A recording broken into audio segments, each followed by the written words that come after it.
Hello po, magandang tanghali. Nandito na naman ako sa likuran ng aming bahay. Kita mo, meron akong compost pit dito na para lang sa mga dapat. Kaya lang yung anak ko hindi niya alam, nilagyan ng mga plastic kaya tinatanggal ko. At ibalik ko sa talagang pasadya na pang lang yan, tapunan ng mga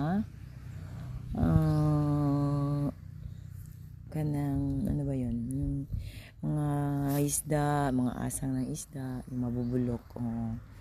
Yan na, nililinis ko na dito sa likuran. May mga kahoy pa ako dito. Isang araw magpagawa ko ng kubo kasi doon banda. Yan yung langka ko. Yung langka ko, isang taon pa lang yan, pero laki na. Nakapagbigay na ng lilim. At yung manggang to, kita mo ba nakasilong na ako sa mangga? Ang dami ko nang masisilungan dito sa paligid-ligid ko.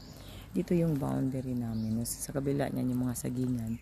Hindi na sa amin yan. Ito lang yung boundary. Diyan sa may niyog. Yung mangga binigay yan na gobyerno. Kaya pinapakita ko. Piniflex ko kasi para alam nila na hindi naman ako nakatunganga lang dito.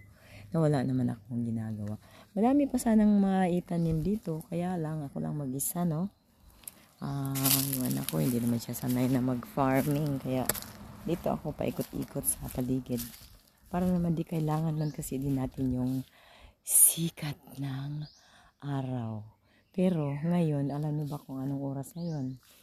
12 high noon. 12 high noon. 12 high noon pa tayo ngayon. Nakita niyo ba yung mangga na inalagaan ko na lumang mangga? Yan, nagbigay siya ng nanalbos siya. Oo, nagbigay sigla siya. Nagpakitang gilas na siya, nananalbos na siya kasi nilinis ko yung ilalim niyan. Malinis talaga yan. Diyan sa ilalim. Kaya pwede akong mamasyal diyan. Mamasyal na naman ako. Papakita ko sa inyo. Ulit na naman. Murang pugtang irong buang diri. Magsuroy-suroy diri sa kalibunan. Basta kalibunan. Ana lang gid na. Tanawa. Diba? Silong sa ko ay pati inita. Super. Ingat po tayo mga kabayan. Dahil sobrang init talaga. Nafe-feel ko. Pero tinitiis ko lang kasi gusto ko rin niyang magsuroy-suroy dito sa kapaligiran. Magpasyal-pasyal lang ba?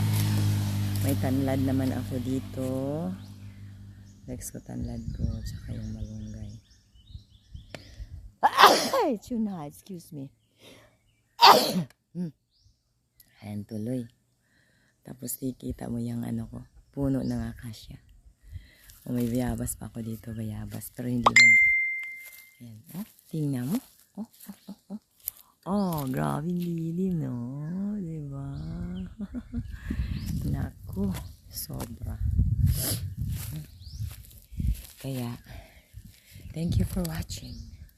May mga bulaklak pa ako dyan. Mamaya didiligan ko yan. Yung mga bulaklak na ang cute, no? Okay, thank you for watching. Bye for now.